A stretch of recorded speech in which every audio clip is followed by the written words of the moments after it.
सत्यशोधक क्रांतीसूर्य महात्मा ज्योतिबा फुले यांची जयंती मोठ्या उत्साहात साजरी। कुरुंदवाड शहरासह परिसरात नगर परिषद, नगर वाचनालय, शाळा, महाविद्यालय व विविध संस्थानी मंडळांच्या वतीने सत्यशोधक क्रांतीसूर्य महात्मा ज्योतिबा फुले यांची जयंती मोठ्या उत्साहात साजरी करण्यात आली। कुरुंदवाड तेरवाड रस्त्यालगत असलेल्या मराठा मंडळाच्या इमारतीमध्ये क्रांतीसूर्य महात्मा ज्योतिबा फुले यांच्या प्रतिमेस मान्यवरांच्या हस्ते पुष्पहार अर्पण करून अभिवादन करण्यात आलं। यावेळी बोलताना मराठा मंडळाचे अध्यक्ष व मराठा सेवा संघाचे जिल्हाध्यक्ष महिपती बाबर म्हणाले की सामाजिक, मानसिक, धार्मिक व आर्थिक गुलामगिरीतून मुक्तता करावायचा असेल तर शिक्षणाशिवाय दुसरा पर्याय नाही असं सांगणारे व 1 जानेवारी 1848 रोजी पुणे येथील तात्यासाहेब भिडे यांच्या वाड्यात हिंदुस्थानातील पहिली मुलींची शाळा सुरू केली असेल तर ती महात्मा फुले यांनी सुरू केली।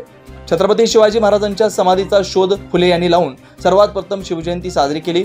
सध्याच्या पिढीत वाचन संस्कृती लोप होत चालली आहे, त्यामुळे तरुण वर्ग हा व्यसनाधीन होतोय।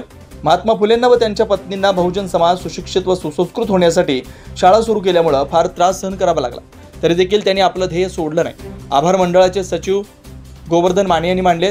यावेळी मंडळाचे संचालक कृष्णा नरके, नंदकुमार पाटील, सच्चिदानंद आवटी, बाळासाहेब कमते, लक्ष्मण शेळके, आनंद शिंदे, शंकर बन छोडे, नामदेव दांतोडे, गौरव शिंदे, सुधाकर तावदारे आदी उपस्थित होते।